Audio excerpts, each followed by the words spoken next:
او په موقع باندې لکه جان به حق شوي دي مړه شوي دي.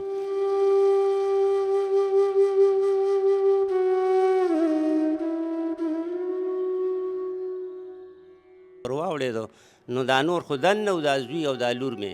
په کمره کې او دا زوم چې و نو دا برنډه کې پروت و مړو. درې څلوره ټیکه دوی کړي وو، کامیاب شوي نه وو او په دې شپه دوی کامیاب شو او دغه واردات هم وشو. ماموس څه شو نو هغه وایي ډز ناره کړي داسې خبره وکړي که نه او بیا داسې سر هم داسې کړي او ماما څه شوله نو هغه هم وایي ډز ډز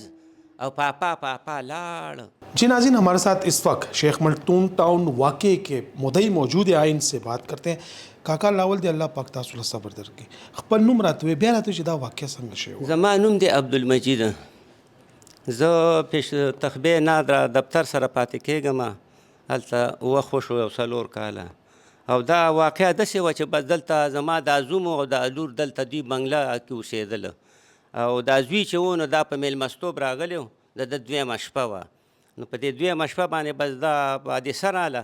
حادثه راله به دا کسان راله او درې واړه ولګېده که نه نو او درې واړه په سر لګېدلي یو ډز لګېدلي دي او په موقع باندې لکه جان به حق شوي دي مړه شوي دي. دا چې کله دا واقع چې وشوه تاسو ته څنګه پته ولګېده؟ ما ته دا پته ولګېده چې بیا په سبا لا داسې لس نیمې بجې ما رینګونه وکړه، رینګونه دوی نه اوچتول،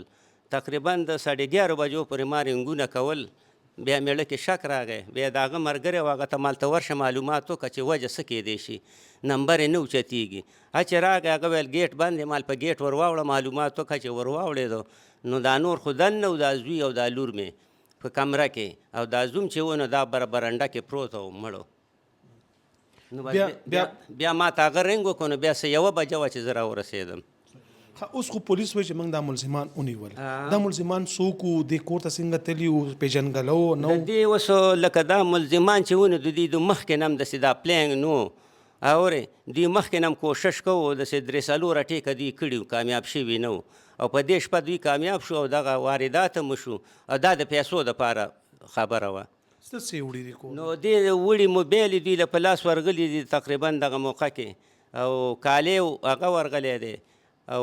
باقي چې دی نو پیسې وړي دي خو د پیسې ډېرې تلي خو د پیسو دا پته نه لګي چې یاره څونه دي که نه خو د زوم سره زما پیسې ډېرې وې، د ګاډو ماډو کار یې کوو نو د پیسې ځان سره ساتلې. نو آیا چې دسه په دا موقع 10 لکه وې 12 لکه وې هر څونه چې وې خدای علم دی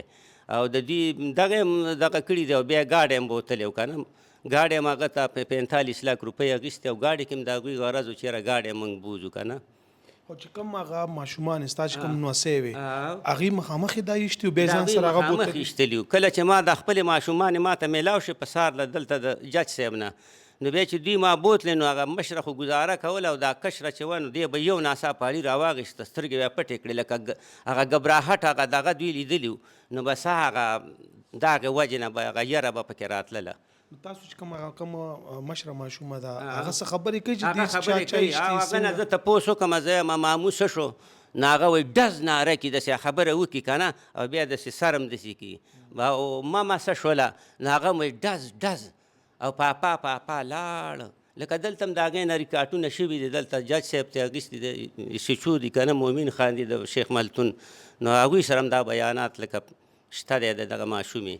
کاکا دام وینا کېږي چې کوم دا ستا زوی و مصطفی دام ستا یو زوی و یو بچی و چې کوم ستا زوم و جلال دام د مور و پلار یو زوی دغه هم یو زما د زویم د یو او جلال چې دی نو د هغه هم لکه نور رونه نشته دغه هم یو یوې خور بس یوه د هغه یوه خور پاتې شوه مور. او چې کله اوه میاشتې مخکې ستاسو کور والا وفات شوی وه همدقه دا مصطفی به ستاسو خدمت کولو؟ او خدمت به هغه زما ډېر کوو یوازې پاتې بس وس بالکل یوازې د الله د اسرې کور بیخي کنډر هر څه ختم هر څه ختم. مصطفی به څه ویلې لکه چې زه به څه ارمان یې او څه به یې ویل؟ نو هغه ارمان نور نه و خو هغه د ارمان و چې یاره زه کوشش کوم موږ هغه ښځه چې زما مړه شوه نو هغې له هم څه ټکه پکه قرضه من کړې وه هغه هم هغه ختمه کړله 2 لکه روپۍ وې هغه هم ختمې کړلې. بیا هلته د کور کریانې وې هغه به هم ختمېدې د خیره سره او بیا هغه وویلې چې یاره زه کوشش کوم زه لا واده ته نه یم تیار که نه او ستا عمر هم داسې دی چې زه کوشش کوم که لږې پیسې بچت شوې نو ته عمرې له لاړ شه او ما هغه ته وویلې چې عمرې له به هم ځمه خو زه صرف تا ته ناست یم چې دا کور د ستا دپاره ساتم که نه، ځکه چې زما خو داسې هر څه ختم مال زه ځمه د الله په لار کې وځمه تبلیغ ته زما اراده وه. نو هغه ماله دغه رای نه راکول، هغه ویل چې ته زه یو څو ورځې کار وکړم که نه لا نیم روپۍ نورې برابر کړم نو زه دله د عمرې لیړ کوم، ته به عمرې له ځې. دغه ارمان یې او نو د هغه پړم دغه ارمان پاتې شو، زمونږ پکې نصیب نه و. اورې دا وینا کیږي چې کوم لور او زوی چې کوم ستاسو په حق رسېدلو چنده دې وله کړې وه؟ دا زما دغه چې موږ کلي کې لکه زه لږ بېوسه یم که نه، هلته په هغې م پیسې لګېدلې وې د مصطفی په مور،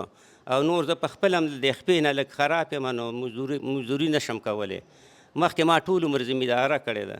نو هغه دا مړي چې په ما راله نو بس دا ما کور کلي ته یوړل نو دا لکه په چنده باندې دغه شو که نه، بېوسي مې وه بس، او څه را سره هم نه.